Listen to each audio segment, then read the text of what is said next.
Hi students, कैसे हैं आप सब लोग। उम्मीद करता हूं कि आप सब लोग बहुत बढ़िया होंगे।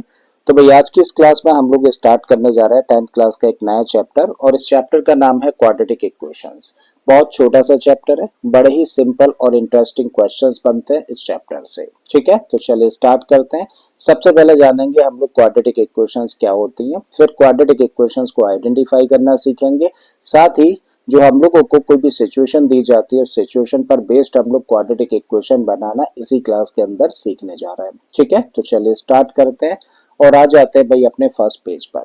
तो भाई सबसे पहले हम लोग जाने कि क्वाड्रेटिक इक्वेशन बोलते किसको है। चैप्टर का नाम क्वाड्रेटिक इक्वेशन है, तो सबसे पहले हम लोग सीख रहे हैं कि आखिर क्वाड्रेटिक इक्वेशन कैसी इक्वेशंस को बोला जाता है।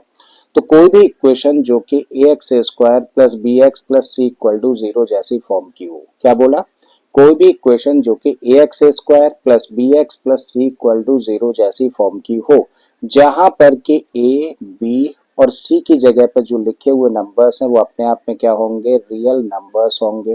अच्छा, रियल नंबर्स कहने का मतलब क्या है? रियल नंबर्स कहने का मतलब है कि इनकी जगह पे एक रैशनल नंबर भी आ सकता है और एक इर्रेशनल नंबर भी हो सकता है, लेकिन किसी भी सूरत में ए जीरो के बराबर नहीं होगा। ठीक है, समझ आया। तो कोई भी इक्वेशन जो कि A X square plus B X plus C equal to zero जैसी फॉर्म की हो, जहां पर कि ए बी और सी की जगह पर कोई भी रियल नंबर चलेगा लेकिन ए की जगह पर जीरो नहीं होना चाहिए, तो इस तरीके की इक्वेशन को हम लोग बोलते हैं क्वाड्रेटिक इक्वेशन। ठीक है, अब क्वाड्रेटिक इक्वेशन में ना जब हम लोग स्टैंडर्ड फॉर्म की बात करें तो थ्री टर्म्स होते हैं। जो स्क्वायर वाला टर्म है ना, इसको बोला जाता है क्वाड्रेटिक टर्म। देखो यहाँ स्क्वायर वाला यानी कि वेरिएबल की पावर टू। ठीक है, तो वेरिएबल का स्क्वायर हो रखा है तो इस टर्म को हम लोग बोलते हैं क्वाड्रेटिक टर्म। जिस टर्म के अंदर वेरिएबल की पावर वन हो उसको बोला जाता है लीनियर टर्म, और जिस टर्म में वेरिएबल मिसिंग हो यानी कि ना हो तो उसको बोलते हैं हम लोग कांस्टेंट टर्म। तो कुल मिला के कितने टर्म्स होते हैं क्वाड्रेटिक इक्वेशन की? जब स्टैंडर्ड फॉर्म की बात करें तो कुल मिला के थ्री टर्म्स होते हैं। ठीक है, ये वाला कौन सा टर्म है? क्वाड्रेटिक टर्म है। ये वाला कौन सा टर्म है? लीनियर टर्म है। और ये टर्म कौन सा है? Constant term. ठीक है, अब भाई हम लोगों ने यहाँ पे क्या सीखा? हम लोगों ने सीखा कि भाई ए बी सी की जगह पे कोई भी रियल नंबर्स हो सकते हैं लेकिन ए जीरो के बराबर नहीं हो सकता। अब अगर ए जीरो के बराबर नहीं हो सकता तो क्या बी जीरो के बराबर हो सकता है या फिर सी जीरो के बराबर हो सकता है? ठीक है, तो आइए इसी चीज पर बात करते हैं। भाई इक्वेशन क्या है हम लोगों के सामने? जो स्टैंडर्ड फॉर्म है वो है A X square plus B X plus C equal to zero.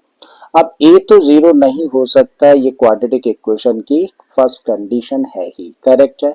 इन तीन टर्म्स में से जो एक्स स्क्वायर का कोफिशिएंट है वो यानी कि ए जीरो के बराबर नहीं हो सकता, तो क्या बी जीरो के बराबर हो सकता है? बिल्कुल हो सकता है। और अगर बी जीरो के बराबर हो मतलब बी की जगह पर जीरो रखते हैं तो जीरो इंटू एक्स क्या होगा? जीरो हो जाएगा, मतलब ये वाला टर्म खत्म। तो कौन सा टर्म खत्म हो जाएगा? लीनियर टर्म खत्म हो जाएगा।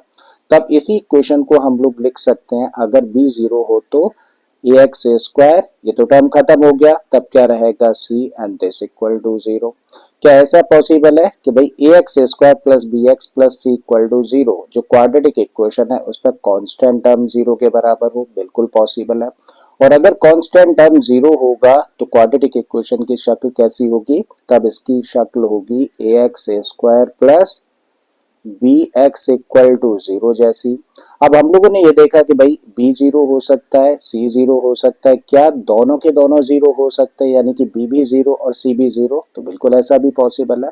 तो जब बी की जगह पर जीरो रखेंगे तो लीनियर टर्म खत्म, सी की जगह पर जीरो रखेंगे तो कांस्टेंट टर्म भी खत्म हो जाएगा। तब सिर्फ क्या बचेगा? तब सिर्फ बचेगा क्या? A X square equal to zero. ठीक है, तो जब हम लोग एक क्वाड्रेटिक इक्वेशन की बात करते हैं तो भाई ये है स्टैंडर्ड फॉर्म, और स्टैंडर्ड फॉर्म में हम लोगों को तीन टर्म्स देखने को मिलते हैं। ठीक है, कौन कौन से terms? Quadratic term, linear term और कांस्टेंट टर्म, करेक्ट है। और यहाँ पे हम लोगों ने सीखा कि जब हम लोग क्वाड्रेटिक इक्वेशन की बात करते हैं तो कभी भी ए जीरो नहीं होता है यानी कि एक्स स्क्वायर का कोफिशिएंट जीरो नहीं होता है। ठीक है, तो ये फॉर्म भी हो सकती है क्वाड्रेटिक इक्वेशन की, ये फॉर्म भी निकल कर आ सकती है, ये फॉर्म भी निकल कर आ सकती है और ये फॉर्म भी निकल कर आ सकती है। तो फाइनली हमें क्या समझ आया? फाइनली हम लोगों को समझ आया कि अगर हम लोग एक क्वाड्रेटिक इक्वेशन की बात कर रहे हैं तो मेन टर्म कौन सा होता है क्वाड्रेटिक इक्वेशन में? क्वाड्रेटिक टर्म ही मेन टर्म है, ठीक है। तो क्वाड्रेटिक टर्म मिसिंग नहीं हो सकता है, लीनियर टर्म मिसिंग हो सकता है, कांस्टेंट टर्म मिसिंग हो सकता है, ठीक है। देखो ये कौन सा टर्म है, क्वाड्रेटिक टर्म है। यहाँ भी देखें तो कौन सा टर्म है, क्वाड्रेटिक है। ये भी क्वाड्रेटिक टर्म है और ये भी कौन सा टर्म है, क्वाड्रेटिक इक्वेशन का क्वाड्रेटिक टर्म है, ठीक है। तो क्वाड्रेटिक टर्म मेन होता है किसी भी क्वाड्रेटिक इक्वेशन में, करेक्ट है। अब एक छोटी सी चीज और समझ लेते हैं जिससे कि हमारा सारा कंफ्यूजन खत्म हो जाएगा। जब हम लोग एक क्वाड्रेटिक इक्वेशन की बात कर रहे होते हैं तो क्वाड्रेटिक इक्वेशन का मतलब क्या होता है भाई, एक ऐसी इक्वेशन जिसमें कि जो पॉलीनॉमियल इन्वॉल्व है उसकी डिग्री कितनी हो, 2 हो। तो भाई यहाँ पे जो पॉलीनॉमियल इन्वॉल्व है इसकी डिग्री क्या है, डिग्री 2 है। डिग्री किसको बोला जाता है, किसी भी पॉलीनॉमियल के अंदर जो वेरिएबल की सबसे बड़ी पावर होती है उसकी को हम लोग क्या बोलते हैं, डिग्री बोलते हैं, ठीक है। तो सबसे बड़ी पावर क्या होनी चाहिए, 2 होनी चाहिए। और क्वाड्रेटिक इक्वेशन होने के लिए कौन सा टर्म जरूरी है, क्वाड्रेटिक टर्म होना जरूरी है, ठीक है। तो ऐसे केस में उसको हम लोग क्या बोल सकते हैं, क्वाड्रेटिक इक्वेशन कह सकते हैं। तो आई थिंक समझ आ गया क्वाड्रेटिक इक्वेशन का मतलब क्या है। चलिए इस बात को थोड़ा सा एग्जाम्पल से और समझ लेते हैं। एक एग्जाम्पल हम लोग लिखे हैं तो 6x² plus 5x plus 1 equal to 0 किसका एग्जाम्पल है, क्वाड्रेटिक इक्वेशन का एग्जाम्पल है। फिर हम लोगों ने लिखा x² plus 3x equal to 0, ये भी किसका एग्जाम्पल है, क्वाड्रेटिक इक्वेशन का एग्जाम्पल है। फिर हम लोगों ने लिखा 7x² माइनस का 1 equal to 0, so this is also the example of quadratic equation. एक और लिख लेते हैं, यहाँ पे हम लोगों ने लिख दिया 5x² equal to 0, so this is again the example of quadratic equation, ठीक है। अब एक छोटी सी चीज है, जरा बताइएगा ध्यान से। अगर मैं आप लोगों के सामने एक इक्वेशन लिख दूं कुछ इस तरीके से 6x³ plus 2x² plus 5 equal to 0, अब मुझे बताइए क्या ये क्वाड्रेटिक इक्वेशन है, क्योंकि इसके अंदर हम लोग 2x² देख रहे हैं, यानी कि क्वाड्रेटिक टर्म हम लोगों को देखने को मिल रहा है। तो देखो अभी भी हम लोगों ने सीखा ना कि जब हम लोग क्वाड्रेटिक इक्वेशन की बात करते हैं तो क्वाड्रेटिक इक्वेशन का मतलब क्या होता है कि ऐसी इक्वेशन जिसके के अंदर जो पॉलीनॉमियल इन्वॉल्व है उसकी डिग्री कितनी होनी चाहिए, 2 होनी चाहिए, ठीक है। और अगर उसकी डिग्री 2 होनी चाहिए तो यहाँ पे जरा देखकर बताओ इसकी डिग्री क्या है, पॉलीनॉमियल की डिग्री का मतलब होता है वेरिएबल की हाईएस्ट पावर किसी भी पॉलीनॉमियल में। तो यहाँ वेरिएबल की हाईएस्ट पावर क्या है, 3 है। तो इसका मतलब एक कैसा पॉलीनॉमियल है, क्यूबिक पॉलीनॉमियल है। जबकि क्वाड्रेटिक इक्वेशन में कैसा पॉलीनॉमियल होना चाहिए, क्वाड्रेटिक पॉलीनॉमियल होना चाहिए। नो डाउट क्वाड्रेटिक टर्म होना चाहिए, लेकिन उसकी डिग्री भी कितनी होनी चाहिए, 2 होनी चाहिए। तो क्या एक क्वाड्रेटिक इक्वेशन है, तो आपका जवाब होगा नहीं है। कैसी इक्वेशन है, क्यूबिक इक्वेशन है। आई थिंक समझ आ गया है क्वाड्रेटिक इक्वेशन किसको बोलते हैं, एक बार सम अप कर लेते हैं। एक ऐसी इक्वेशन जो कि ax² plus bx plus c equal to 0 जैसी फॉर्म की हो, जहां पर कि a b और c की जगह पर लिखे गए नंबर्स क्या हो, रियल नंबर्स हो। रियल नंबर्स कहने का मतलब वो रैशनल भी हो सकते हैं और वो इर्रेशनल भी हो सकते हैं। कंडीशन सिर्फ यही है इन तीनों के साथ में कि a 0 के बराबर नहीं हो सकता है, ठीक है। अब क्वाड्रेटिक इक्वेशन की स्टैंडर्ड फॉर्म में जो टर्म्स होते हैं वो कितने होते हैं, 3 होते हैं। जो स्क्वायर वाला टर्म होता है इसको बोलते हैं क्वाड्रेटिक टर्म, जो एक्स वाला यानी कि वेरिएबल की पावर 1 होती है इसको बोलते हैं हम लोग लीनियर टर्म, और जिस टर्म के अंदर वेरिएबल नहीं होता उसको बोला जाता है कांस्टेंट टर्म। और एक क्वाड्रेटिक इक्वेशन होने के लिए सबसे इंपॉर्टेंट चीज क्या है, क्वाड्रेटिक टर्म, ठीक है। तो सबसे इंपॉर्टेंट चीज क्या है, क्वाड्रेटिक टर्म। मींस एक क्वाड्रेटिक इक्वेशन में क्वाड्रेटिक टर्म होना जरूरी है। लीनियर टर्म ना हो तो भी चलेगा, कांस्टेंट टर्म ना हो तो भी चलेगा, ठीक है। आई थिंक ये बात समझ आ गई है। अगर ये बात समझ आ गई है तो अब चलते हैं भाई एक्सरसाइज पर। 4.1 एक्सरसाइज हम लोगों ने ली है, ठीक है। और इसका जो फर्स्ट क्वेश्चन है उसमें हम लोगों को दिया है check whether the following are quadratic equations और नॉट। भाई हम लोगों को यहाँ पर 8 इक्वेशंस दे रखी हैं और इन 8 इक्वेशंस को हम लोगों को चेक करना है कि इक्वेशंस क्वाड्रेटिक इक्वेशंस हैं या फिर नहीं है, ठीक है। तो अभी हम लोग क्या करने जा रहे हैं, एक एक करके इन इक्वेशंस को चेक करने जा रहे हैं कि क्वाड्रेटिक इक्वेशन है या फिर नहीं है, ठीक है। कैसे चेक करेंगे अभी जरा समझते हैं।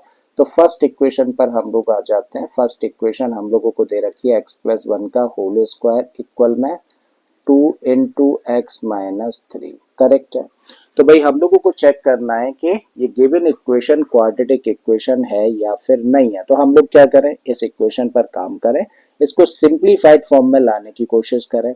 और जब हम लोग इसको सिंप्लीफाइड फॉर्म में लेकर आए और अगर इसकी फॉर्म तब ax square plus bx plus C equal to 0 जैसी फॉर्म की निकल कर आती है तब तो ये क्वाड्रेटिक इक्वेशन है, और अगर ऐसी फॉर्म ना निकले तो फिर क्वाड्रेटिक इक्वेशन नहीं है। ठीक है, तो चलिए भाई इसको सिंप्लीफाई करते हैं। अब जब सिंप्लीफाई करना है तो देखिए लेफ्ट हैंड साइड में लिखा है x प्लस वन का होल स्क्वायर, तो यहाँ पे फॉर्म कैसी है a प्लस बी के होल स्क्वायर जैसी है। इसको एक्सपेंड कर देते हैं। a प्लस बी का होल स्क्वायर क्या होता है a square plus b square plus 2ab। ठीक है, तो उससे एक्सपेंड करें तो a स्क्वायर का मतलब हुआ x square plus b square का मतलब 1 का स्क्वायर कितना होगा 1 प्लस 2ab का मतलब हो गया 2x।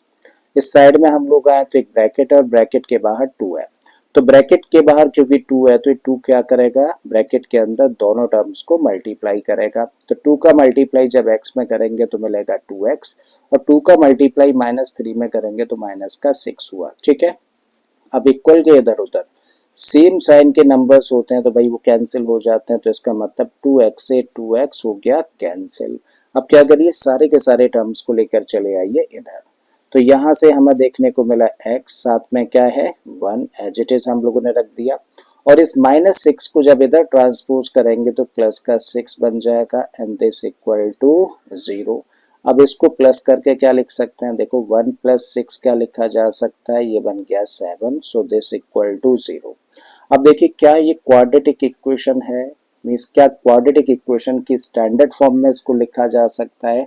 वैसे अभी अभी हम लोगों ने सीखा ना कि क्वाड्रेटिक इक्वेशन होने के लिए सबसे पहले चीज क्या देखो, आप चेक करो कि उस पॉलीनॉमियल की जो कि इक्वेशन में इन्वॉल्व है कि डिग्री 2 है या फिर नहीं है। तो भाई यहाँ पे पॉलीनॉमियल जो है उसकी डिग्री 2 है। ठीक है, पहली बात ठीक है। दूसरी चीज क्या है, फिर चेक करो कि क्या उस इक्वेशन के अंदर क्वाड्रेटिक टर्म है या फिर नहीं है। अगर है तब तो क्वाड्रेटिक इक्वेशन है, और नहीं है तो फिर क्वाड्रेटिक इक्वेशन नहीं है। ठीक है, अभी अभी हम लोगों ने सीखा था ना भाई किसी भी क्वाड्रेटिक इक्वेशन की स्टैंडर्ड फॉर्म की बात करें तो ax square plus bx plus c equal to 0 जैसी फॉर्म की होनी चाहिए।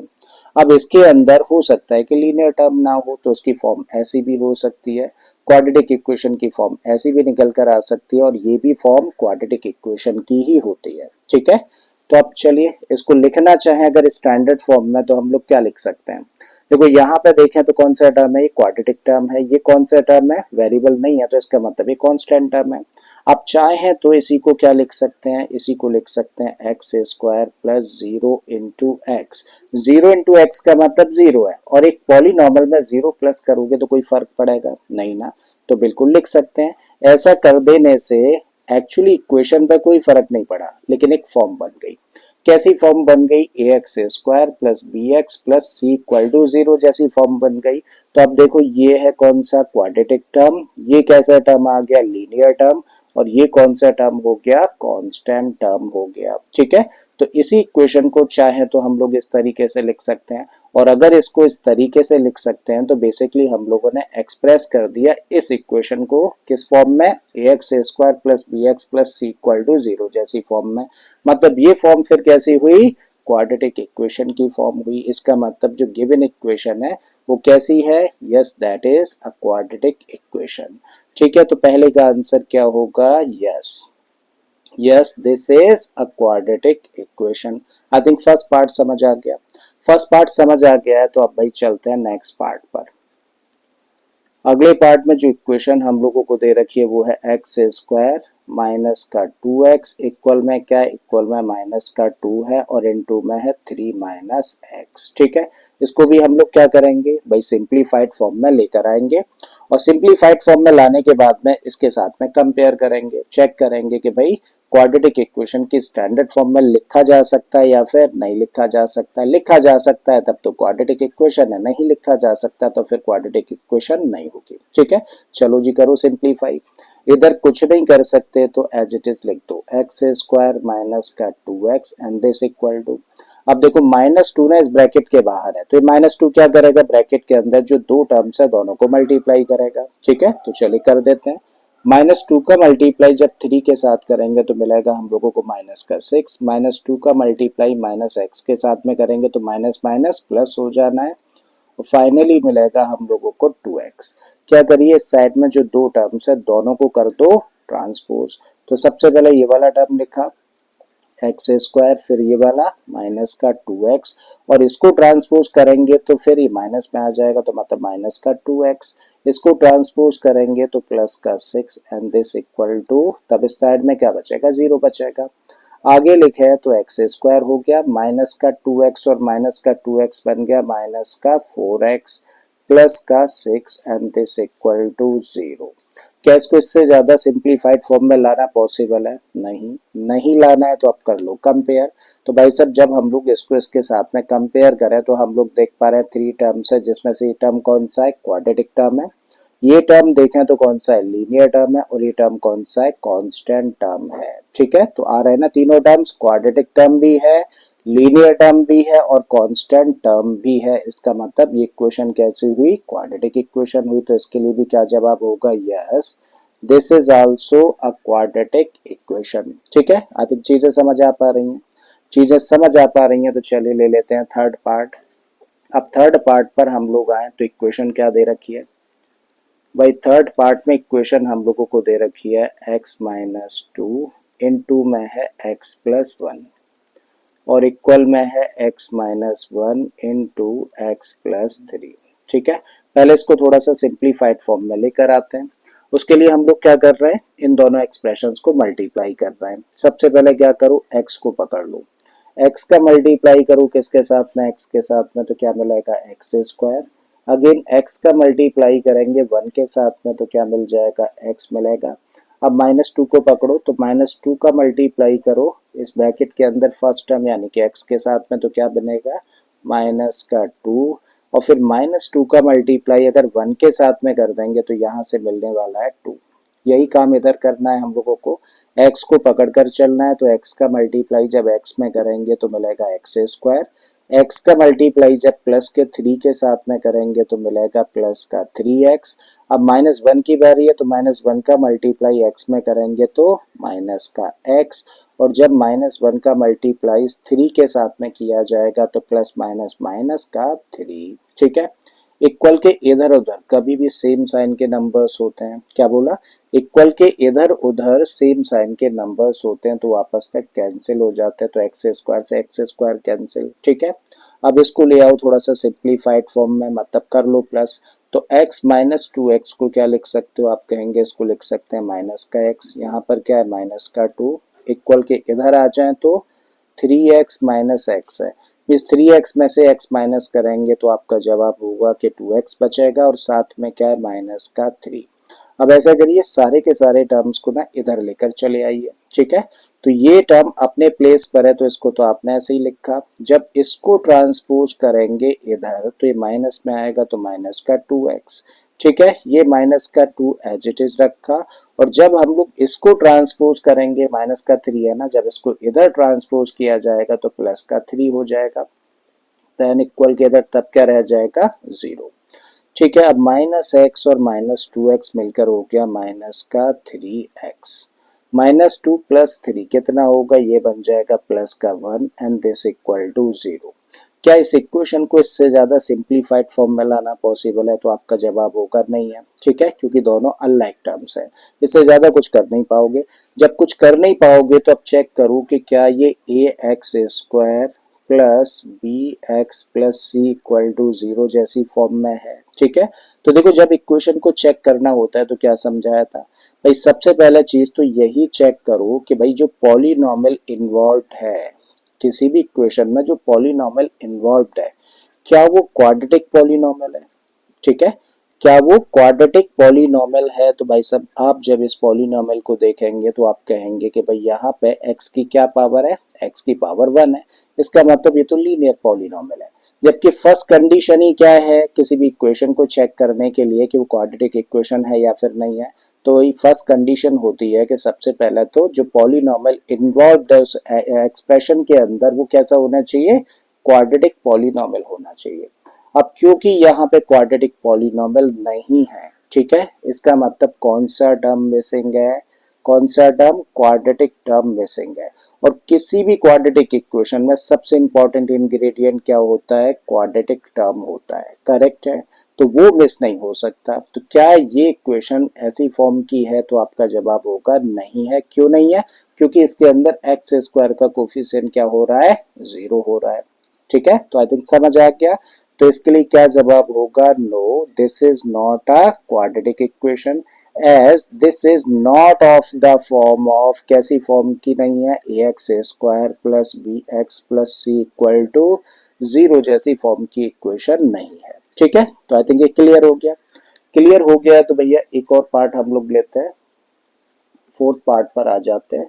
और यहाँ पर जो इक्वेशन है वो है x माइनस थ्री, इंटू में क्या है? 2x plus one, and this equal to x into में है x प्लस फाइव। करते हैं इसको सिंप्लीफाई। सबसे पहले x को पकड़ लिया हम लोगों ने, और जब x को पकड़ा तो x का मल्टीप्लाई करेंगे 2x के साथ में, तो क्या मिलेगा? 2x square. तो x का मल्टीप्लाई अब 1 के साथ में करेंगे तो x मिल गया। अब -3 का नंबर है तो -3 का मल्टीप्लाई जब 2x के साथ करेंगे, नेगेटिव है पॉजिटिव है, रिजल्ट कैसा होगा? नेगेटिव होगा।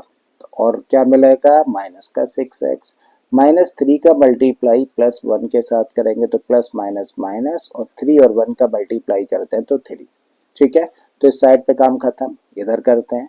x ब्रैकेट के बाहर है तो ब्रैकेट के अंदर दोनों टर्म्स को मल्टीप्लाई करेगा, तो जब x का मल्टीप्लाई x में करेंगे तो मिलेगा x स्क्वायर।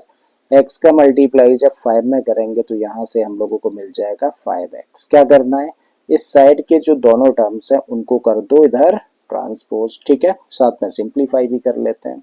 तो सबसे पहले तो इसको लिखो, क्या लिखा है? 2x स्क्वायर लिखा है, लिख दिया हम लोगों ने। यहाँ पे देखें तो x माइनस 6x है, और x माइनस 6x क्या होगा? माइनस का 5x होगा। ठीक है, अब ऐसा करिए, इनको भी ट्रांसपोज कर लो, या चलो पहले एक बार लिख लो इसको ऐसे ही। तो माइनस का 3 equal to x square plus का 5x। अब क्या कर देते हैं? ट्रांसपोज। तो सबसे पहले ये वाला टर्म लिखा हम लोगों ने 2x स्क्वायर। अब इसको इसके साथ लेकर आ जाओ ट्रांसपोज करके, तो जब इसको हम लोग इधर लेकर आएंगे तो माइनस में आएगा, तो माइनस का एक्स स्क्वायर। अब इस टर्म को एज इट इज लिखा, यानी कि माइनस का 5x, और इसको ट्रांसपोज करेंगे तो क्योंकि पॉजिटिव है ट्रांसपोज करके लेके आएंगे तो माइनस में ही आएगा, तो माइनस का 5x हुआ। ये अपने प्लेस पर है -3, तो इसको एज इट इज, और तब इधर क्या बचेगा? कुछ नहीं, कुछ नहीं का मतलब 0। ठीक है, अब 2x स्क्वायर में से x स्क्वायर को कर दो माइनस, तो 2x स्क्वायर में से x स्क्वायर को माइनस करेंगे तो मिलेगा x स्क्वायर। माइनस का 5x और माइनस का 5x कितना बन जाना? ये बन जाना है माइनस का 10x, और साथ में क्या है? माइनस का 3, एंड दिस इक्वल टू 0। ठीक है, चेक करो क्या इसको इससे ज्यादा सिंप्लीफाइड फॉर्म में ला सकते हो? तो आप कहेंगे नहीं ला सकते। नहीं ला सकते तो आप कंपेयर करके देख लो। तो जब हम लोग कंपेयर करें तो हम लोग देख पा रहे हैं कि भाई साहब ये कौन सा टर्म है? क्वाड्रेटिक टर्म है। ये कौन सा टर्म है? लीनियर टर्म है। और ये कौन सा टर्म है? कांस्टेंट टर्म है। तो तीनों के तीनों टर्म्स अवेलेबल है, तो इसका मतलब ये क्वाड्रेटिक इक्वेशन है। ठीक है, तो इसके लिए क्या लिख सकते हैं? Yes, that is a quadratic equation. क्योंकि ये कैसी फॉर्म की है? क्योंकि ये इक्वेशन ना A X square plus B X plus C equal to 0 जैसी फॉर्म की है। आई थिंक समझ आ गया है। अगर समझ आ गया तो ले लेते हैं भाई नेक्स्ट पार्ट। ठीक है, अब कौन सा वाला पार्ट हम लोग करने जा रहे हैं? दिस वन, फिफ्थ पार्ट हम लोग लेकर आ रहे हैं। तो यहाँ पर हम लोगों को दिया है 2x माइनस वन, इंटू में है x माइनस थ्री। ठीक है, and this equal to x plus five, into में है x माइनस वन।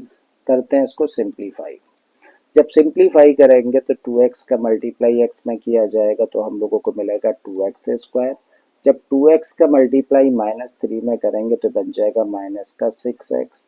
-1 का मल्टीप्लाई जब हम लोग x के साथ में करेंगे तो माइनस का x, और -1 का मल्टीप्लाई -3 में करेंगे तो माइनस माइनस क्या हो जाना है? प्लस का 3 बन जाना है।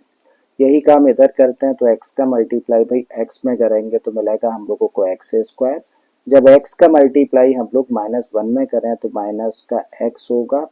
5 का मल्टीप्लाई जब हम लोग x के साथ में करेंगे तो प्लस का 5x, और जब 5 का मल्टीप्लाई -1 के साथ में करेंगे तो माइनस का 5। ठीक है, अब क्या करना है? यहाँ पे जितने भी टर्म्स है सबको ट्रांसपोज कर लेना है, लेकिन उससे पहले थोड़ा सा सिंप्लीफाइड फॉर्म में इनको लिख लेते हैं।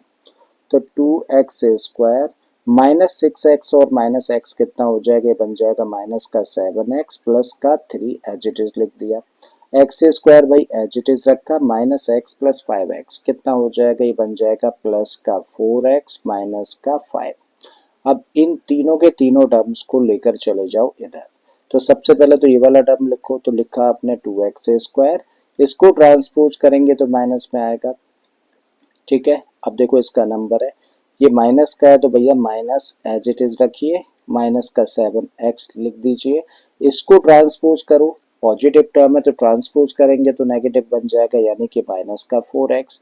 अब इस टर्म का नंबर है यानी कि 3 लिखा, और इसको ट्रांसपोज करके लेके जा रहे हैं, माइनस का 5 है तो बन जाएगा प्लस का 5 एंड इक्वल के इधर तब क्या रह जाएगा, 0 रह जाएगा। ठीक है, आगे देखें तो 2x² में से x² माइनस करेंगे तो मिलेगा x², माइनस का 7x और माइनस का 4x दोनों नेगेटिव नंबर है तो साइन माइनस का रहेगा और दोनों आपस में हो जाएंगे प्लस।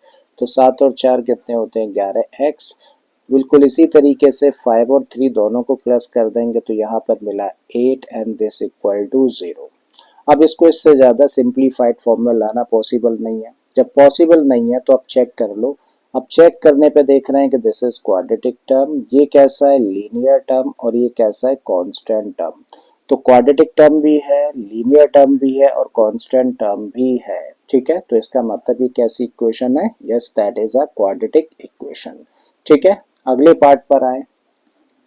तो अगले पार्ट में हम लोगों को दिया है x² प्लस का 3x plus 1 equal to x minus 2 का होल स्क्वायर। सिंप्लीफाई करते हैं, इस साइड में तो कुछ नहीं कर सकते तो इसको तो चलो ऐसे ही लिख दो, x² प्लस का 3x प्लस 1।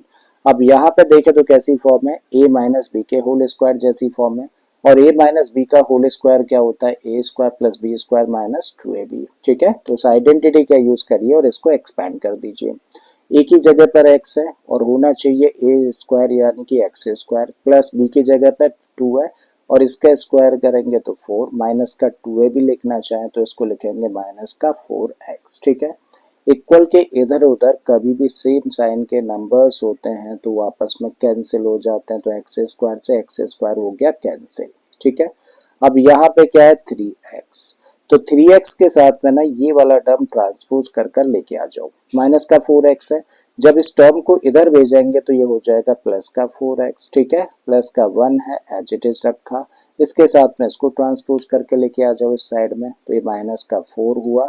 तब इस साइड में क्या बचा, कुछ नहीं, कुछ नहीं का मतलब 0। ठीक है, 3x प्लस 4x कितना हुआ 7x, और प्लस का 1 माइनस का 4 कितना होगा, माइनस का 3 एंड दिस इक्वल टू 0। जब हम लोग इसको इससे ज़्यादा सिंप्लीफाई ना कर पाए तो चेक करें कि कौन कौन से टर्म्स हैं। तो भाई साहब ये वाला कौन सा टर्म है, लीनियर टर्म है, और ये वाला कौन सा टर्म है, कांस्टेंट टर्म है। और सबसे इंपॉर्टेंट इंग्रेडिएंट क्वाड्रेटिक इक्वेशन में क्या होता है, वो होता है क्वाड्रेटिक टर्म। इसका मतलब इसके अंदर क्वाड्रेटिक टर्म ही नहीं है तो क्वाड्रेटिक इक्वेशन हो सकती है, नहीं हो सकती है। ठीक है, सो इसके लिए जवाब होगा no, this is not a quadratic equation. क्यों नहीं है, because that is not of the form of ax² plus bx plus c equal to 0। ठीक है, तो एक स्टेटमेंट दे दिया और बता दिया कि क्योंकि ax² plus bx plus c equal to 0 जैसी फॉर्म की नहीं है, इसका मतलब ये क्वाड्रेटिक इक्वेशन नहीं है। ठीक है, तो लास्ट के अब 2 पार्ट्स बचे हैं, चलिए इनको भी कर लेते हैं। सो अगले पार्ट में क्या दिया, x प्लस 2 का होल क्यूब, x प्लस 2 का whole cube equal to 2x है और ब्रैकेट में है x² माइनस का 1। सिंप्लीफाई करते हैं इसको, तो यहाँ पे जो फॉर्म बन रही है a प्लस बी के होल क्यूब जैसी बन रही है, और हम लोग जानते हैं कि भाई a प्लस बी का होल क्यूब, इसका एक्सपेंशन क्या होता है, इसका एक्सपेंशन होता है a cube plus b cube plus 3ab और ब्रैकेट में a प्लस बी। ठीक है, और इसी को अगर हम लोग और सिंप्लीफाइड फॉर्म में लिखना चाहें तो क्या होता है, देखो A cube as it is, B cube as it is, जब इसका मल्टीप्लाई इसके साथ में करेंगे तो इसको लिखेंगे 3a² और इसका मल्टीप्लाई इस टर्म के साथ में करेंगे तब मिलेगा 3ab²। तो a प्लस बी का होल क्यू क्या होता है, a cube plus b cube plus 3a² b plus 3ab²। तो इस आइडेंटिटी का यूज करके इसको कर देते हैं एक्सपेंड। ठीक है, सबसे पहले क्या होना चाहिए, ए क्यू। ए क्यू कहने का मतलब एक्स का क्यूब, फिर होता है बी क्यू और बी की जगह पर क्या है 2, इसका क्यूब करेंगे तो क्या मिलेगा 8 मिलने वाला है, प्लस 3a² बी। तो 3a² का मतलब एक्स ए स्क्वायर और बी का मतलब हुआ 2, प्लस 3ab² होता है, तो 3a का मतलब हुआ x इंटू बी स्क्वायर का मतलब 2 का स्क्वायर। ठीक है, इस साइड में आ जाए तो ब्रैकेट के बाहर 2x लिखा है और 2x क्या करेगा, ब्रैकेट के अंदर जो दोनों टर्म्स हैं इनको मल्टीप्लाई करेगा। तो 2x का मल्टीप्लाई अगर x स्क्वायर के साथ में कर दें तो क्या मिल जाएगा हम लोगों को 2x³ मिल जाएगा। बिल्कुल इस तरीके से 2x का मल्टीप्लाई जब -1 के साथ में करेंगे तो यहाँ से मिलेगा हम लोगों को माइनस का 2x। ठीक है, अब इसको कर लेते हैं थोड़ा सा सिंप्लीफाई। x³ हम लोगों ने एज इट इज रखा, 8 हम लोगों के सामने था, एज इट इज हम लोगों ने रख दिया। अब यहाँ पर इसको सिंप्लीफाई करें तो 3 और 2 का मल्टीप्लाई करते हैं तो कितना होगा 6, और साथ में क्या है x², तो यहाँ पे आ गया प्लस का 6x²। इसको सिंप्लीफाई करते हैं तो देखो 2 का स्क्वायर करेंगे तो क्या मिलेगा 4, और 4 का मल्टीप्लाई 3 में कर देंगे तो कितना हो जाएगा 12, तो प्लस का 12 और साथ में क्या है x है, इक्वल के इधर आए तो कुछ नहीं कर सकते तो इसको एज इट इज लिख दीजिए 2x³ माइनस का 2x। अब क्या करिए सारे के सारे टर्म्स को कर दो इधर ट्रांसपोज। ठीक है, तो x³ एज इट इज हम लोगों ने रखा और इसके साथ इसको ट्रांसपोज कर देते हैं। तो भाई साहब इसको जब इधर भेजेंगे पॉजिटिव टर्म में तो नेगेटिव हो जाएगा, तो माइनस का 2x³। ठीक है, फिर ये वाला टर्म रखिए तो ये है प्लस का 6x², करेक्ट है। फिर रख दीजिए ये वाला टर्म क्या है प्लस का 12x अपने ही प्लेस पर है। जब इधर हम लोग -2x को ट्रांसपोज करेंगे तो प्लस का 2x ट्रांसपोज होकर मिलेगा। ठीक है, यहाँ पर देखें तो +8 और था, ये और रख दिया एंड दिस इक्वल टू 0। अब इसको आगे सिंप्लीफाई करें तो x³ माइनस 2x³, तो x³ में से 2x³ को माइनस करेंगे तो क्या मिलेगा माइनस का x³ प्लस का 6x² एज इट इज हम लोगों ने रख दिया। 12x प्लस 2x कितना हुआ, तब आप कहेंगे ये होगा 14x प्लस का 8 एंड दिस इक्वल टू 0। ठीक है, क्या इसको इससे ज्यादा सिंप्लीफाइड फॉर्म में ला पाना पॉसिबल है, तो आपका जवाब होगा नहीं। जब इससे ज्यादा सिंप्लीफाइड फॉर्म में इसको नहीं ला सकते तो भाई क्या करें, इसको अब कंपेयर करने की कोशिश करें किसके साथ, इसको कंपेयर करेंगे ax² plus bx plus c equal to 0 के साथ में। और सबसे पहली चीज क्या सीखी थी कि भाई अगर हम लोगों को चेक करना है कि कोई भी पॉलिनोमियल क्वाड्रेटिक इक्वेशन बनाएगा या फिर नहीं बनाएगा, तो उस इक्वेशन के अंदर पॉलिनोमियल देखिए, अगर वो पॉलिनोमियल क्वाड्रेटिक पॉलिनोमियल है तब तो क्वाड्रेटिक इक्वेशन है, और अगर नहीं है तो फिर क्वाड्रेटिक इक्वेशन नहीं हो सकती। ठीक है, तो जब हम लोग इस पॉलिनोमियल को देखें तो भाई इस पॉलिनोमियल के अंदर x की सबसे बड़ी पावर 3 है, और x की अगर सबसे बड़ी पावर 3 है तो इसका मतलब ये पॉलिनोमियल कैसा हुआ, क्यूबिक हुआ। क्यूबिक हुआ तो कभी क्वाड्रेटिक इक्वेशन फॉर्म कर सकता है क्यूबिक पॉलिनोमियल, नहीं ना, इसका मतलब क्योंकि ये equation ax² plus bx plus c equal to 0 जैसी फॉर्म की नहीं है। तो आपका जवाब क्या होगा, no this is not a quadratic equation as this is not of the form of ax² plus bx plus c equal to 0। I think समझ आ गया, ये कैसी इक्वेशन है, क्यूबिक इक्वेशन है। अगर ये वाला टर्म नहीं होता तो कैसी इक्वेशन हो जाती, क्वाड्रेटिक इक्वेशन हो जाती, क्योंकि तब हम लोगों के पास में क्वाड्रेटिक टर्म होता, लीनियर टर्म होता, कांस्टेंट टर्म भी होता। ठीक है, आई थिंक समझ आ गया है तो भाई ले लेते हैं लास्ट वाला पार्ट। अब लास्ट वाले पार्ट में हम लोगों को क्या दिया है भाई, इक्वेशन जो दे रखी है वो है x³ माइनस का 4x² है माइनस का x है प्लस का 1 है and this equal to x minus 2 का होल क्यूब, करेक्ट है। इसको क्या करना है, सिंप्लीफाई करना है, यानी कि सिंप्लीफाइड फॉर्म में लेकर आना है और फिर कंपेयर करेंगे इस फॉर्म के साथ में। ठीक है, तो इस साइड में तो भाई कुछ नहीं कर सकते, सारे के सारे अनलाइक टर्म्स हैं, तो इनको तो एज इट इज लिख दो, x³ माइनस 4x² माइनस का x प्लस का 1 एंड दिस इक्वल टू, अब देखो यहाँ पर फॉर्म कैसी है, a माइनस बी का होल क्यूब जैसी फॉर्म है। और हम लोग जानते हैं कि भाई a माइनस बी का होल क्यू क्या होता है, तो आपका जवाब होगा A cube minus B cube minus 3ab और ब्रैकेट में a माइनस बी। और इसी को जब हम लोग सिंप्लीफाइड फॉर्म में लिखने की कोशिश करें तो इसको लिखेंगे ए क्यू, इसको एज इट इज यानी कि बी क्यू, और इसका मल्टीप्लाई जब ए के साथ करेंगे तो माइनस का 3a स्क्वायर बी, और इस माइनस की वजह से माइनस क्या हो जाएगा प्लस का, तो 3ab स्क्वायर करेक्ट है। तो डायरेक्टली हम लोग चाहे तो ये फॉर्म लिख सकते हैं किसकी जगह पर, a माइनस बी के होल क्यूब की जगह पर, ठीक है। तो इस आइडेंटिटी का यूज करके भाई इसको क्या लिख सकते हो, देखो सबसे पहला टर्म कैसी फॉर्म का, ए क्यू, ठीक है। तो x की जगह पे, a की जगह पर x है तो x का क्यूब कर दिया, माइनस बी क्यूब होता है तो 2 का क्यूब रख दिया, माइनस 3a स्क्वायर बी, तो माइनस का 3, a का मतलब है x और इसका स्क्वायर इनटू में b का मतलब क्या है 2 है, ठीक है। फिर प्लस का 3ab स्क्वायर, तो प्लस 3a, a का मतलब है x और b का मतलब है 2 और इसका स्क्वायर, ठीक है। तो इस आइडेंटिटी का यूज किया और इसको एक्सपेंड करने की कोशिश करी। इधर कुछ नहीं कर सकते, एज इट इज इसको रख दो, तो एक्स क्यू रखा माइनस का 4x स्क्वायर माइनस का x प्लस का 1 एज इट इज हम लोगों ने रख दिया। x का क्यूब क्या लिख सकते हैं, एक्स क्यूब, माइनस का साइन रख दीजिए, 2 का क्यूब करेंगे तो यहाँ से मिलेगा 8। अब इसको करते हैं सिंप्लीफाई, देखो 3 और 2 का मल्टीप्लाई करेंगे तो कितना होगा, माइनस का साइन तो एज इट इज रख दिया, 3 और 2 का मल्टीप्लाई करेंगे तो 6 और साथ में क्या है एक्स स्क्वायर, तो माइनस का 6x स्क्वायर बन गई इसकी सिंप्लीफाइड फॉर्म। यहाँ पर देखें तो 2 का स्क्वायर है, 2 का स्क्वायर कितना होता है 4, और 4 का मल्टीप्लाई 3 में करेंगे तो 12, किसका प्लस का, तो प्लस का 12x इसकी सिंप्लीफाइड फॉर्म आई, ठीक है।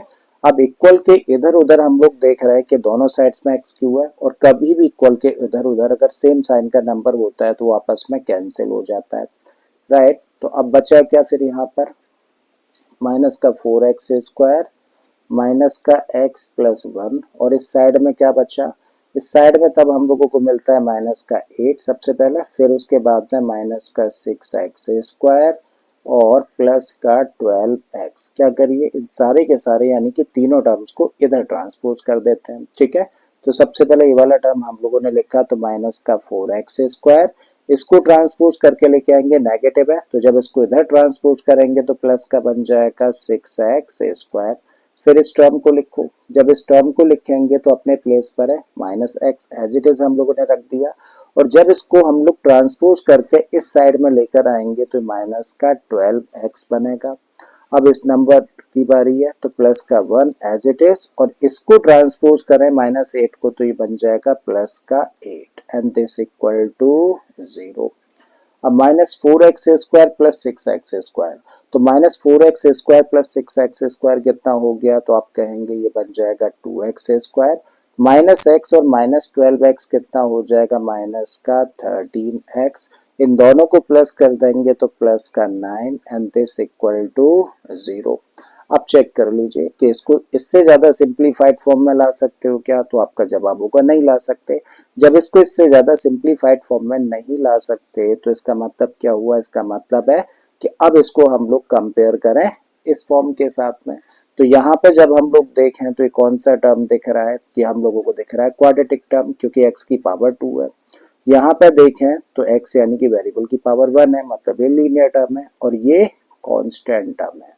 तो है ना तीनों के तीनों टर्म्स अवेलेबल, क्वाड्रेटिक टर्म भी है, लीनियर टर्म भी है, कांस्टेंट टर्म भी है।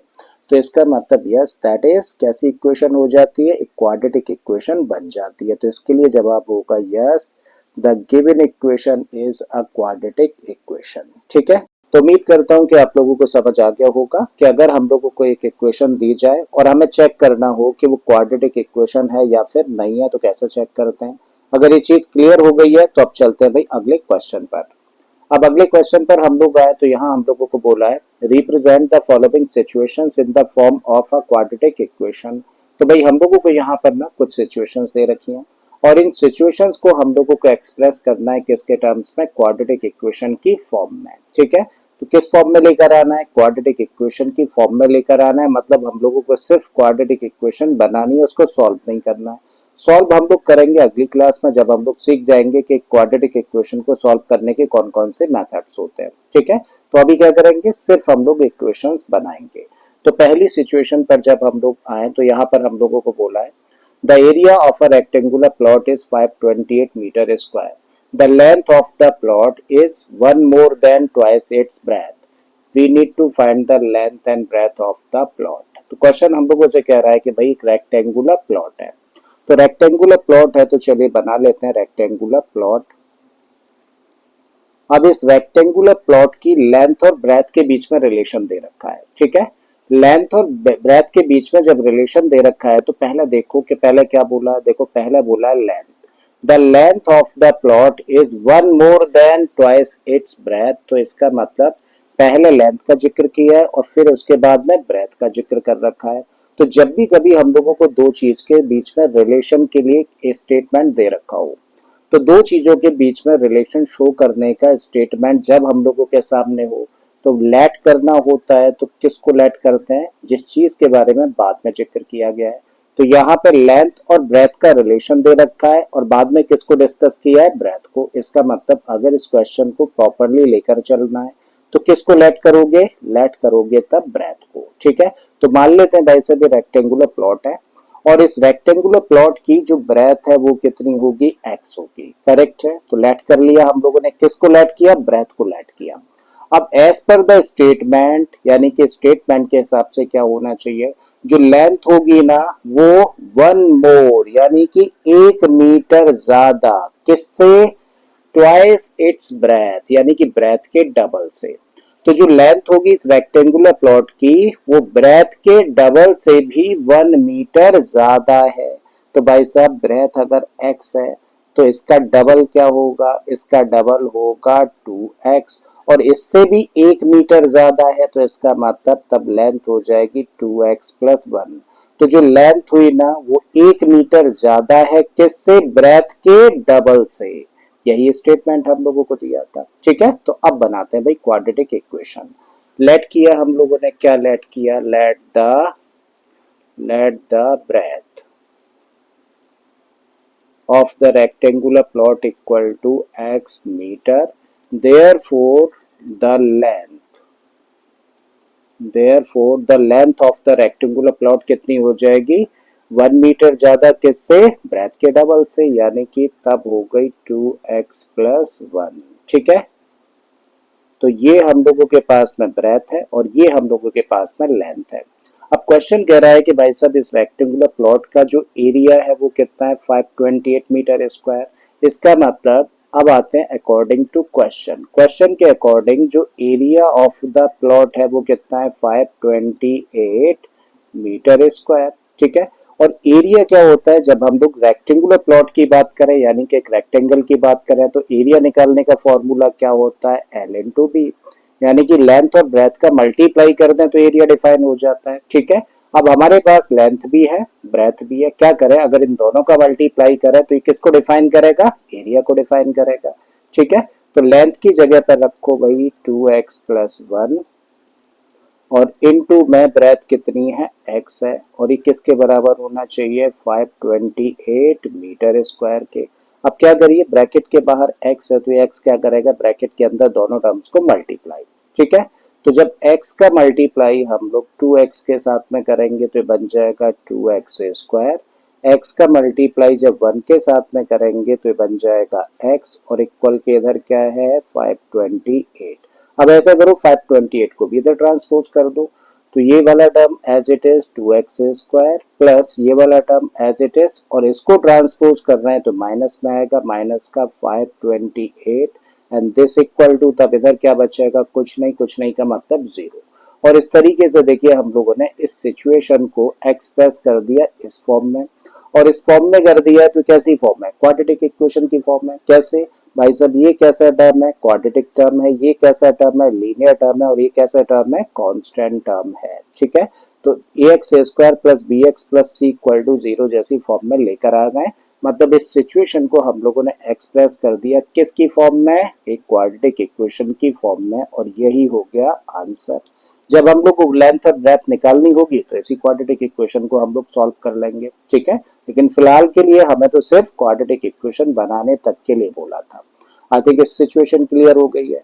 क्लियर है तो अब आते हैं हम लोग अगली सिचुएशन पर, और इस सिचुएशन में हम लोगों को बोला है the product of to consecutive positive integers is 306। तो दो कंसेक्यूटिव पॉजिटिव इंटीजर्स हैं, और इन दो कंसेक्यूटिव पॉजिटिव इंटीजर्स का प्रोडक्ट हम लोगों को दे रखा है कितना, 306, and we need to find the integers, ठीक है। तो हमें क्या चाहिए, इंटीजर्स चाहिए। अच्छा, जब हम लोग कंसेक्यूटिव पॉजिटिव इंटीजर्स की बात करते हैं तो कुछ एक एग्जांपल्स बता सकते हो कंसेक्यूटिव पॉजिटिव इंटीजर्स के? तो आप कहेंगे बिल्कुल बता सकते हैं, जैसे 1 हुआ, 2 हुआ, 3 हुआ, 4 हुआ, फिर 5, और इसी तरीके से आगे नंबर्स। तो ये सारे के सारे किसके एग्जांपल्स हैं, पॉजिटिव इंटीजर्स के एग्जांपल है। कंसेक्यूटिव का मतलब होता है लगातार, करेक्ट। तो जब भी कभी हम लोग दो लगातार कंसेक्यूटिव पॉजिटिव इंटीजर्स की बात करें तो इनके बीच में गैप कितना होता है, देखो इनके बीच में गैप होता है +1 का, करेक्ट। इस वाले में से इसको माइनस करेंगे तो 1, इस इंटीजर में से इसको माइनस करेंगे तो भी हम लोगों को क्या मिलेगा, +1 मिलेगा। इन दोनों इंटीजर्स की बात करें तो इनके बीच में भी गैप कितना हुआ, 1 का गैप होता है, ठीक है। तो डिफरेंस कितना होता है, दो कंसेक्यूटिव पॉजिटिव इंटीजर्स में 1 का डिफरेंस होता है। आई थिंक कोई दिक्कत नहीं, यहाँ तक चीजें समझ आ पा रही हैं, ठीक है। तो दो कंसेक्यूटिव पॉजिटिव इंटीजर्स हैं और उनके बीच में गैप अगर 1 का होता है तो हम लोग लेट कर लेते हैं। So let the first integer, first positive integer equal to what, x मान लिया। देयरफॉर अदर क्या होगा, अगर पहला वाला x है तो दूसरा वाला +1 होगा ना, है ना। जो भी इंटीजर दिया उसी में क्या कर दें, 1 प्लस कर दें।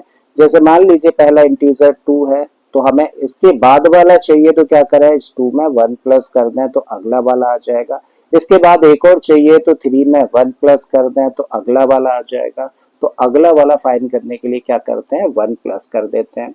तो मान लिया कि फर्स्ट इंटीजर क्या है, x है, देयरफॉर द सेकंड इंटीजर क्या होगा, सेकंड इंटीजर तब हो जाएगा x +1। तो ये हुए दो कंसेक्यूटिव पॉजिटिव इंटीजर्स। अब अकॉर्डिंग टू क्वेश्चन इन दोनों कंसेक्यूटिव पॉजिटिव इंटीजर्स का जो प्रोडक्ट है वो किसके बराबर है, 306 के बराबर है। तो हम लोगों को दे रखा है क्या, प्रोडक्ट।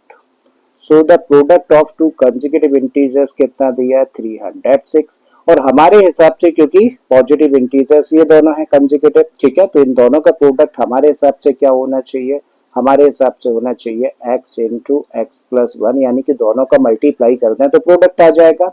इस साइड में 306 है, एज इट इज रख दीजिए। अब ब्रैकेट के बाहर x है तो दोनों टर्म्स को क्या करेगा, मल्टीप्लाई करेगा। तो x का मल्टीप्लाई जब x में करेंगे तो मिलेगा हम लोगों को x²। x का मल्टीप्लाई जब 1 में कर देंगे तो हम लोगों को मिलेगा x, और इक्वल के इधर देखें तो 306 है। ऐसा करिए 306 को भी इधर लेकर आ जाइए, तो बना x² प्लस का x, और इसको ट्रांसपोज करेंगे तो माइनस का 306, और इक्वल के इधर तब क्या रह जाएगा, 0। और अब हम लोग देखें तो क्वाड्रेटिक टर्म है जी, लीनियर टर्म है और कांस्टेंट टर्म है, यानी कि फॉर्म बन गई किसकी, क्वाड्रेटिक इक्वेशन की, करेक्ट है। तो ये आंसर हो गया भाई इस पार्ट का। अब अगली सिचुएशन पर हम लोग आए तो इसमें हम लोगों को बोला है Rohan's mother is 26 years older than him. तो रोहन की जो मम्मा है वो रोहन से 26 ईयर्स बड़ी हैं। The product of their ages 3 years from now will be 360। और 3 साल के बाद में, फ्रॉम नाउ का मतलब अब से 3 साल के बाद में जो रोहन और रोहन की मम्मा की एज होगी, उन दोनों एजेस का जो प्रोडक्ट होगा वो 360 के बराबर होगा। Then we would like to find Rohan's present age. तब हमें क्या चाहिए, तब हम लोगों को रोहन की प्रेजेंट एज फाइंड करनी है, और इस सिचुएशन के लिए हम लोगों को क्वाड्रेटिक इक्वेशन फॉर्म करनी है, ठीक है। तो फाइनली हम लोगों को निकालना क्या है, हम लोगों को चाहिए भाई रोहन्स प्रेजेंट एज। और अगर रोहन की प्रेजेंट एज हम लोगों को चाहिए तो इसी को लेट कर लेते हैं, ठीक है। तो जो चीज निकालनी होती है आमतौर पर उसी को लेट कर लिया जाता है। तो let the present age, let the present age of Rohan equal to x years. तो मान लिया आज की डेट में रोहन की एज कितनी है, x ईयर्स है, ठीक है। Therefore the present age of Rohan's mom, Rohan's mom कितनी होगी? देखो मॉम 26 ईयर्स ज्यादा बड़ी है ना, किससे? रोहन से। तो रोहन की अगर x ईयर्स एज है तो मॉम 26 ईयर्स ज्यादा होंगी, किससे? x से, यानी कि मॉम की तब प्रेजेंट एज होगी x plus 26 years. I think ये बात समझ आ रही है, ठीक है। अब किस कॉन्टेक्स्ट में बात कर रहे हैं? आज से 3 साल के बाद के कॉन्टेक्स्ट में बात कर रहे हैं। तो एक छोटी सी हेडिंग लगा देते हैं, 3 years from now, या फिर आफ्टर 3 years कह दो। तो 3 years from now मीन्स आज से 3 साल के बाद में अगर हम लोग रोहन की एज निकालें, रोहन्स एज, तो भाई आज की डेट में रोहन कितने साल का है? x ईयर्स का है। तो 3 साल के बाद कितने का होगा? भाई आज की डेट में अगर आप 10 साल के हो तो 2 साल के बाद में कितने के होंगे? तो क्या करें, 2 प्लस कर दें तो 12 साल के हो जाएंगे। करेक्ट है। अगर आज की डेट में आप 13 ईयर्स के हैं तो 3 साल के बाद में कितने के होंगे? तो 3 प्लस कर दें यानी कि 16 के हो जाएंगे। तो यही चीज यहाँ पर है भाई। रोहन की आज की एज क्या है? यानी कि प्रेजेंट एज है x ईयर्स। तो 3 साल के बाद में रोहन कितने साल का होगा के लिए क्या करें भाई, प्रेजेंट एज में जितने साल बाद की बात चल रही है वो प्लस कर दें। तो इसका मतलब 3 साल के बाद में रोहन की एज कितनी होगी? x प्लस 3 होगी। बिल्कुल इसी तरीके से रोहन की मॉम की एज अगर हम लोग निकालें तो क्योंकि मॉम आज की डेट में कितने साल की है? x प्लस 26 ईयर्स की है। तो आज की डेट है, आज की डेट में एज है x प्लस 26। बस इसमें क्या करें, 3 साल के बाद में 3 साल ही एज बढ़ेगी इनकी, यानी कि 3 और प्लस कर दो। जब इसको सिंप्लीफाई करें तो इसको लिख सकते हैं x प्लस 26 प्लस 3। तो इस तरीके से क्या मिलेगा? x plus 29। ठीक है। तो 3 साल के बाद में रोहन की एज होगी x प्लस 3 और 3 साल के बाद में रोहन की मॉम की एज होगी x प्लस 29। अब अकॉर्डिंग टू क्वेश्चन, क्वेश्चन हम लोगों से क्या कह रहा है कि भाई दोनों की एजेस का, कौन सी एजेस का? जो 3 साल के बाद में एजेस होंगी, उन दोनों एजेस का जो प्रोडक्ट है वो किसके बराबर है? 360 के बराबर है। तो ये क्वेश्चन के अकॉर्डिंग है। लेकिन हमारे अकॉर्डिंग क्या होना चाहिए? हमारे अकॉर्डिंग भाई रोहन की 3 साल के बाद में एज कितनी होगी? उसकी एज होगी x प्लस 3 और मॉम की कितनी होगी? मॉम की एज होगी x प्लस 29। तो इन दोनों को मल्टीप्लाई कर देंगे तो बेसिकली हमारे हिसाब से प्रोडक्ट होना चाहिए, बट क्वेश्चन के हिसाब से कितना है? क्वेश्चन के हिसाब से ये 360, अरे डिग्री नहीं है, सॉरी, ठीक है। सो ये कितना है? 360 है। करेक्ट है। अब क्या करें, इसको मल्टीप्लाई कर देते हैं। जब इसको मल्टीप्लाई किया जाएगा तो भाई साहब x को पकड़ के चलो, x का मल्टीप्लाई x में करेंगे तो x स्क्वायर मिला, x का मल्टीप्लाई फिर 29 के साथ में करेंगे तो बन जाएगा 29x। अब 3 को पकड़े तो 3 का मल्टीप्लाई x में करेंगे तो मिलेगा 3x, और जब 3 का मल्टीप्लाई हम लोग 29 के साथ में कर दें तो कितना हो जाएगा? ये बन जाएगा तब 87, और इक्वल के इधर क्या है? इक्वल के इधर है 360। X square as it is रखिए, 29x और फिर 3x कितना हो जाएगा? 9 2 11 और 1 12, यानी कि 32x मिला। ठीक है। प्लस का 87 एज इट इज हम लोगों ने रख दिया, और इस 360 को इधर ट्रांसपोज कर दो तो माइनस में आ जाएगा, तो माइनस का 360, तब इधर रह जाएगा 0। फिर से लिखें तो x square as it is, इसको एज इट इज यानी कि 32x। अब ये प्लस का, ये माइनस का, माइनस वाला नंबर बड़ा है तो भैया माइनस का साइन लगाओ और बड़े में से कर दो छोटे को माइनस। तो 10 में से 7 को माइनस करेंगे तो मिलेगा 3, या 5 रह जाएगा तो 15 बच जाएगा, 15 में से 8 माइनस करेंगे तो 7 बचेगा, और यह मिलेगा 2। ठीक है। और इक्वल के इधर क्या आ गया? 0। तो x square plus 32x minus 273, ये बन गई क्वाड्रेटिक इक्वेशन। क्यों? क्योंकि ये क्वाड्रेटिक टर्म है, ये लीनियर टर्म, और ये आ गया कांस्टेंट टर्म। ठीक है। तो हम लोगों ने इस सिचुएशन को एक्सप्रेस कर दिया कैसी फॉर्म में? क्वाड्रेटिक इक्वेशन की फॉर्म में। राइट। तो ये आंसर हो जाता है भाई इस पार्ट का। उम्मीद करता हूँ कि आज की क्लास में हम लोगों ने क्वाड्रेटिक इक्वेशन क्या होती है ये सीखा। इसके बाद में हम लोगों ने जाना कि क्वाड्रेटिक इक्वेशन को आइडेंटिफाई कैसे कर सकते हैं, साथ में किसी भी सिचुएशन को क्वाड्रेटिक इक्वेशन की फॉर्म में कैसे रिप्रेजेंट करते हैं। तो तीनों की तीनों चीजें बखूबी आप लोगों को समझ आ गई होंगी। अगर ऐसा है तो चलिए आज की क्लास को हम लोग यहीं पर स्टॉप करते हैं। अगली क्लास में हम लोग जानेंगे कि क्वाड्रेटिक इक्वेशन को सॉल्व करने के कौन कौन से तरीके होते हैं और उन तरीकों से कैसे हम लोग एक क्वाड्रेटिक इक्वेशन को सॉल्व करते हैं। ठीक है, तो चलिए आज के लिए इतना ही, मिलते हैं अब अगली क्लास में। Till then keep learning and thank you for being with us.